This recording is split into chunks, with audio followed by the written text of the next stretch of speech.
नमस्कार। मैं संजीव कुमार। श्री हरि कठोपनिषद गीता प्रेस गोरखपुर द्वारा प्रकाशित इसका तीसरा भाग सार के रूप में मैं आपके समक्ष प्रस्तुत करने का प्रयास कर रहा हूँ।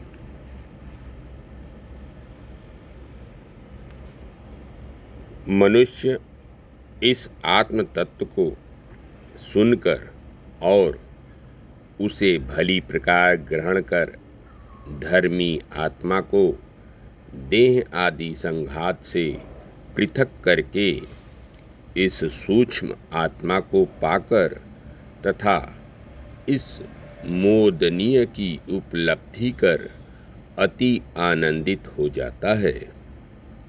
मैं नचिकेता को खुले हुए ब्रह्म भाव वाला समझता हूँ, अर्थात हे नचिकेता, मेरे विचार से तेरे लिए मोक्ष का द्वार खुला हुआ है।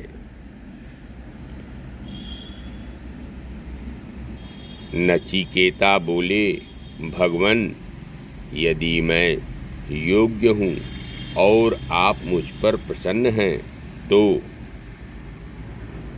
जो धर्म से पृथक, अधर्म से पृथक तथा इस कारण कार्य रूप प्रपंच से भी पृथक है और जो भूत और भविष्यत से भी अन्य है, ऐसा आप जिसे देखते हैं वही मुझसे कहिए। ओंकारोपदेश।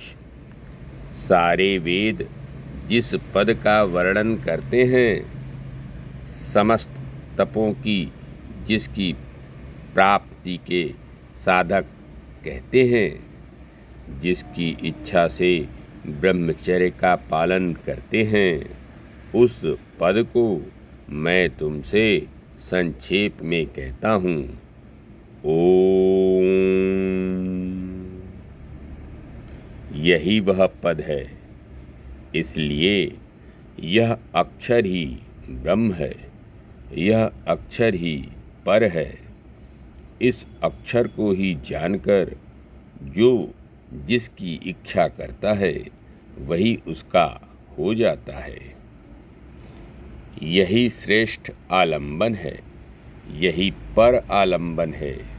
इस आलंबन को जानकर पुरुष ब्रह्मलोक में महिमान्वित होता है। आत्मस्वरूप निरूपण।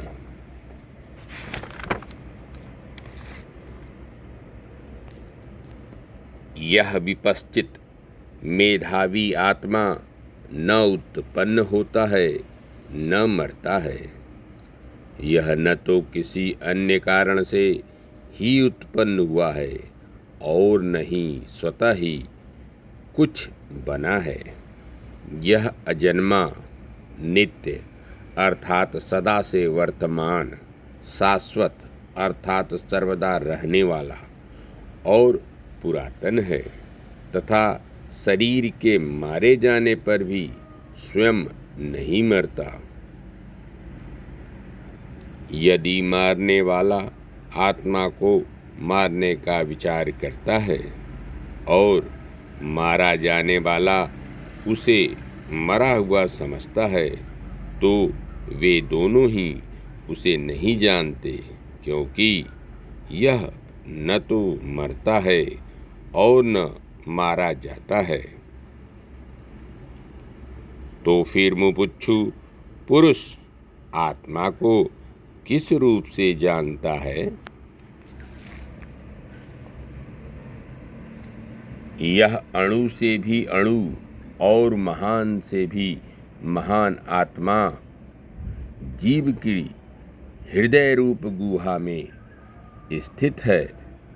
निष्काम पुरुष अपनी इंद्रियों के प्रसाद से आत्मा की उस महिमा को देखता है और शोक रहित हो जाता है। अन्यथा सकाम पुरुषों के लिए यह आत्मा बड़ा दुर्विज्ञ है, क्योंकि वह स्थित हुआ भी दूर तक जाता है, शयन करता हुआ भी सब ओर पहुँचता है। मद अर्थात हर्ष से युक्त और मद से रहित उस देव को भला मेरे सिवा और कौन जान सकता है। उस आत्मा के ज्ञान से शोक का अंत हो जाता है। जो शरीरों में शरीर रहित तथा अनित्यों में नित्य रूप है, उस महान और सर्वव्यापक आत्मा को जानकर बुद्धिमान पुरुष शोक नहीं करता। यह आत्मा वेदाध्ययन द्वारा प्राप्त होने योग्य नहीं है और न धारण शक्ति अथवा अधिक श्रवण से ही प्राप्त हो सकता है। यह जिसका वर्णन करता है उस अर्थात आत्मा से ही यह प्राप्त किया जा सकता है। उसके प्रति यह आत्मा अपने स्वरूप को अभिव्यक्त कर देता है। आत्मज्ञान का अनधिकारी जो पाप कर्मों से निवृत्त नहीं हुआ है, जिसकी इंद्रियां शांत नहीं हैं और जिसका चित्त असमाहित या अशांत है, वह उसे आत्मज्ञान द्वारा प्राप्त नहीं कर सकता है।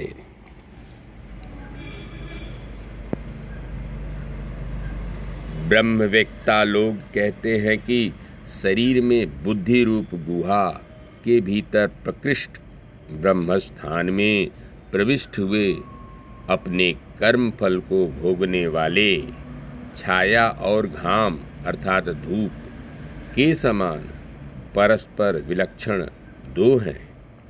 यही बात जिन्होंने 3 बार नचिकेताग्नि का चयन किया है, वे पंचाग्नि की उपासना करने वाले अर्थात गृहस्थ भी कहते हैं। जो यजन करने वालों के लिए सेतु के समान है, उस नचिकेता अग्नि को तथा जो भय शून्य है और संसार को पार करने की इच्छाओं वालों का परम आश्रय है, उस अक्षर ब्रह्म को जानने में हम समर्थ हों। तू आत्मा को रथी जान, शरीर को रथ समझ, बुद्धि को सारथी जान और मन को लगाम समझ। विवेकी पुरुष इंद्रियों को घोड़े बतलाते हैं तथा उनके घोड़े रूप से कल्पना किए जाने पर विषयों को उनके मार्ग बतलाते हैं और शरीर, इंद्रिय एवं मन से युक्त आत्मा को भोक्ता कहते हैं। अविवेकी की विवस्था।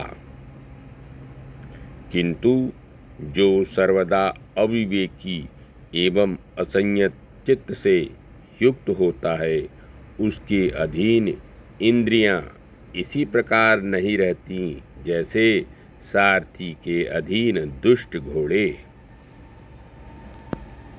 विवेकी की स्वाधीनता।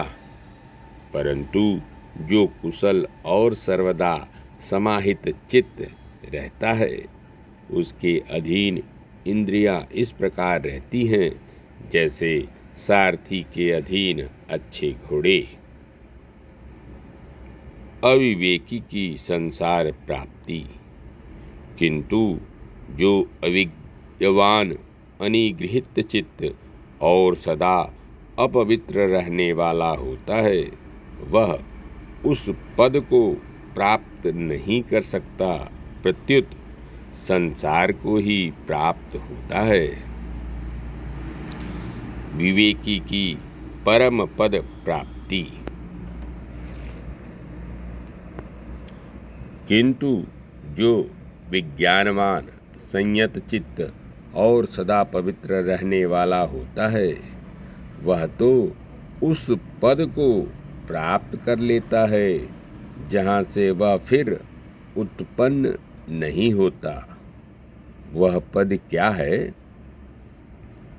जो मनुष्य विवेक युक्त बुद्धि सारथी से युक्त और मन को वश में रखने वाला होता है, वह संसार मार्ग से पार होकर उस विष्णु के परम पद को प्राप्त कर लेता है। इंद्रियादि का तारतम्य। इंद्रियों की अपेक्षा उनके विषय श्रेष्ठ हैं। विषयों से मन उत्कृष्ट है, मन से बुद्धि पर है और बुद्धि से भी महान आत्मा उत्कृष्ट है। धन्यवाद। नमस्कार। शेष अगले अंक में।